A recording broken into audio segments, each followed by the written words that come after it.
Welcome to special analysis. నేను రమా మండవ.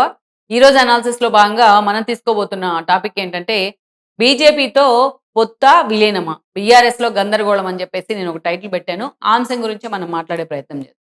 ఇక్కడ చూసినట్లయితే బీఆర్ఎస్ రోజు రోజుకు ఆ పార్టీ ప్రస్థానం ఒక డైలమాలో పడుతోంది. నిజంగానే ఆ భవిష్యత్తును కూడా కలవరపెడుతోంది.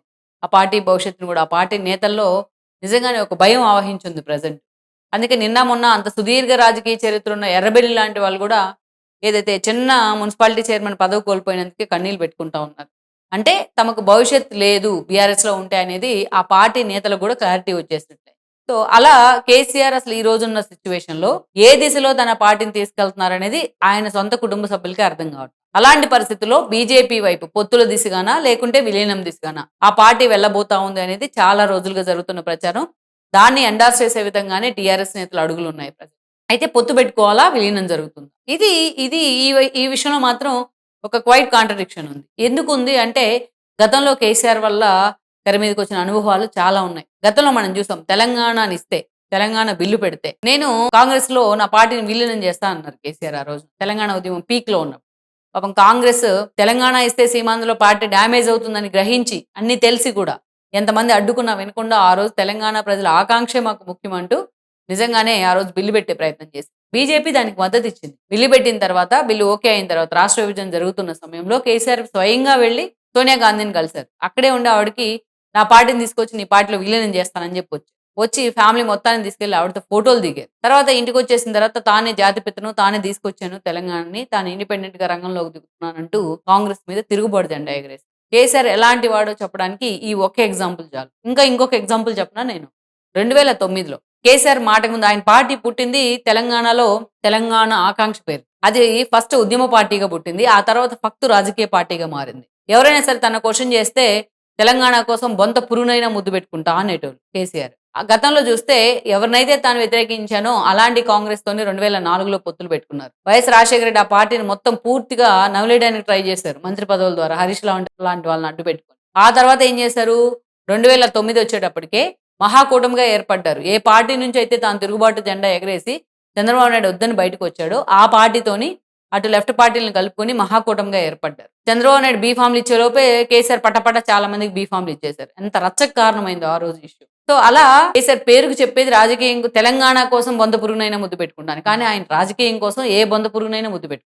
అది జరుగుతా వచ్చింది. అందుకే ఈరోజు ఒకే ఒక్క ఓటమి కేసీఆర్ బేస్‌ని గూడా డీమోరలైజ్ చేసే ప్రయత్నం చేసింది. ఆ పార్టీ బేస్‌ని గూడా. సో, అలా కేసీఆర్ ఇవాళ చెప్పిన మాట తెల్లారేపాటికి ఉండదు. తెల్లారి చెప్పిన మాట సాయంత్రానికి ఉండదు. ఇలా ఎన్నో సార్లు కేసీఆర్ మాట మార్చే ప్రయత్నం చేశారు. తనకు అనుగుణంగా తన నాలుక ఎటు తిరిగితే అటు తన నాలుకను మడదేసిన సందర్భాలు చాలానే ఉన్నాయి. ఓకే. తెలంగాణ సమాజం గూడా కేసీఆర్‌లో చిత్తశుద్ధి ఉందనుకుందో, ఆయన వాయిస్‌లో నిజముందనుకుందో, ఆయన పోరాటంలో ఎంతో కొంత శానిటీ ఉందనుకుందో గానీ, తెలంగాణ సమాజం ఆయన్ని నిజంగానే యాక్సెప్ట్ చేసింది. అందుకే రాష్ట్ర విభజన తర్వాత ఆయన రాష్ట్రాన్ని తేకపోయినా సరే ఆయన ముఖ్యమంత్రి అయ్యారు. 2014లో రాష్ట్రం తెచ్చాననే సెంటిమెంట్. అండ్ దెన్ 2019లో చంద్రబాబు నాయుడు, కాంగ్రెస్ పొత్తులు పెట్టుకున్నారని ఒక సెంటిమెంట్. సో, ఎప్పుడు కూడా ఒక సెంటిమెంట్‌తోనే రాజకీయం చేస్తారు. ఈయనను జగన్మోహన్ రెడ్డి. ఆ పార్టీకి ఒక బేస్ ఉండదు కాబట్టి, ఆ సెంటిమెంట్ అస్త్రంతో వెళ్ళే ప్రయత్నం చేస్తారు. అది 2 సార్లు వర్కౌట్ అయింది. తెలంగాణ ప్రజలు కూడా ఎంతో స్మార్ట్‌గా ఆలోచించి మూడోసారి రేవంత్ రెడ్డిని తెచ్చుకున్నారు. అది వేరే విషయం. సో, ఈ రోజున అసెంబ్లీ ఎన్నికల్లో పూర్తిగా ఆ ఓటమి ఆ పార్టీని కుంగదీసింది. అసలు రేవంత్ రెడ్డి ముఖ్యమంత్రి కావడమే కేసీఆర్‌ని సగం చంపేసింది నిజంగానే. తను ఎవరినైతే జైల్‌లో పెట్టించానో ఓటుకు నోటు పేరుతో, కేసే లేని చోట కేసు క్రియేట్ చేశాను. తాను ఎవరినైతే తన కూతురు పెళ్ళికి గూడా కేసుల పేరుతో వెళ్ళనివ్వకుండా చేశానో, తను ఎవరినైతే జైల్‌లో పెట్టి వేధించానో, ఎవరినైతే తాను టీడీపీ నుంచి బయటికెళ్ళేలాగా చేయించానో, ఎవరినైతే తాను రిలీజ్ అయిన తర్వాత కూడా అసెంబ్లీ గేట్ పట్టుకోకుండా చేయగలిగానో, ఆ రేవంత్ రెడ్డి ఈరోజు ఒక టవరింగ్ పర్సనాలిటీ ముందు ఒక గుంపు మేస్త్రి అని తను హేళన చేసిన వ్యక్తి ఈరోజు ఒక టవరింగ్ పర్సనాలిటీలా ముఖ్యమంత్రిగా నిలబడ్డారు కేసీఆర్ ముందు. అందుకే ఆయన తీసుకోలేకపోతా ఉన్నారు. సో, అదే ఆయన్ని సగం చంపేసింది. కేసీఆర్‌ని రాజకీయంగా చంపేసింది ఈ విషయం మాత్రం. దెన్ ఆ తర్వాత కొద్ది రోజులకే ఎంపీ ఎలక్షన్స్ వచ్చినాయి. ఎంపీ ఎలక్షన్స్ వస్తే ఏమైంది? సారు, కారు, సర్కారు 16 అని ఏదో అన్నట్టున్నారు గతంలో. అది కూడా వర్కౌట్ కాలే. కనీసం బీఫార్మ్ ఇస్తానంటే తీసుకునేవాళ్ళు లేకుండా పోయారు ఆ సమయంలో. జీరోకి పడిపోయినారు. అటైటు, ఇటైటు ఎంఐఎంకి ఒకటి వచ్చి. అది పడిపోయిన కొద్ది రోజులకే కంటోన్మెంట్ గాని, ఉన్నటి జూబ్లీ హిల్స్ గాని కేటీఆర్ పెర్ఫార్మ్ ఏంటనేది అర్థమైపోయింది. సో, కేసీఆర్ అప్పటినుంచి ఫార్మ్ హౌస్‌కే పరిమితమయ్యారాయన. ఎలక్షన్‌లో ఓడిపోయిన దగ్గర నుంచి. 2 సార్లు వచ్చారు అసెంబ్లీకి. అనర్హత వేటు పడుతుందనే ఏకైక భయంతో. ఆయన నిజంగా తెలంగాణ ప్రజల మీద గౌరవం ఉండుంటే, తనను ప్రతిపక్షంలో కూర్చోబెట్టుకున్నందుకైనా వాళ్ళకి కొంత గ్రాటిట్యూడ్ చూపించాల్సిందాయన. ఈరోజు అసెంబ్లీలో కేటీఆర్, హరీష్ రావు మాట్లాడేదానికి, కేసీఆర్ మాట్లాడేదానికి తేడా లేదా? చాలా తేడా ఉంటుంది. సో, కేసీఆర్‌ని మేము గౌరవిస్తామని పదే పదే రేవంత్ చెప్తా ఉన్నారు. మొన్న అసెంబ్లీకొస్తే వెళ్లి షేక్ హ్యాండ్ ఇచ్చారు ఆయన. చచ్చినట్టు లేసి నుంచున్నారు ఆ రోజు కేసీఆర్. ఇదే కేసీఆర్ తుంటి విరగ్గొట్టుకొని హాస్పిటల్‌లో ఉంటే ఆయనకి వైద్యం బాగా ఉండాలని చెప్పి, బాగా అందించాలని డాక్టర్‌లకి రేవంత్ రెడ్డి సూచించి ఆయన పరామర్శించి వచ్చారు హాస్పిటల్‌కి వెళ్లి. సో, అలా కేసీఆర్‌ని అరెస్ట్ చేయించాలనుకుంటే ఎప్పుడో చేయించొచ్చు రేవంత్ రెడ్డి. కానీ నేను చేయించను.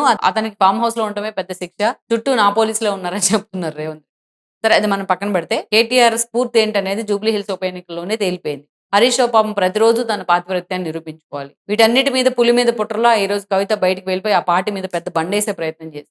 ఆ పార్టీలో ఉన్న అసంతృప్త నేతలందరినీ తాను పెట్టే పార్టీ వైపు రమ్మంటోంది. 10 ఏళ్ల పాటు తన తండ్రి ముఖ్యమంత్రి స్థానంలో ఉన్న తీసుకున్న ప్రతి నిర్ణయాన్ని ఏకిపడేస్తుంది ఆవిడ. ఆవిడ ఒక్కటి చాలు ఈరోజు రేవంత్ రెడ్డి కూడా అవసరంలే బీఆర్ఎస్ నాశనం కావడానికి.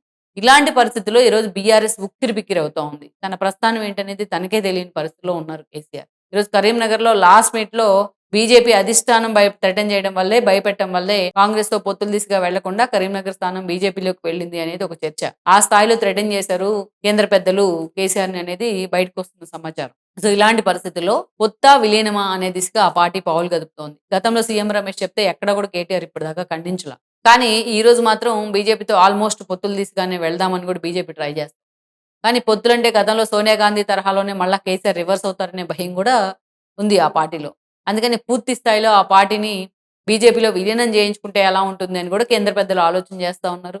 అందుకే ఈ విషయంలో చంద్రబాబు నాయుడు సహాయం తీసుకోవడానికి కూడా కేసీఆర్ అండ్ టీమ్ ప్రయత్నిస్తా ఉందనేది చాలా రోజులుగా నడుస్తున్న చర్చ.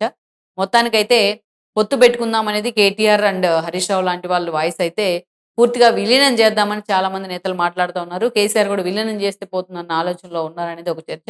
లెట్స్ సీ మరి ఈ విషయంలో బీజేపీ నేతల వాయిస్ ఎలా ఉంది? బీజేపీ నేతల ప్లాన్ ఎలా ఉండబోతుందనే దాన్ని బట్టే కేసీఆర్ నిర్ణయం కూడా ఉండబోతుందని మనం అనుకోవచ్చు.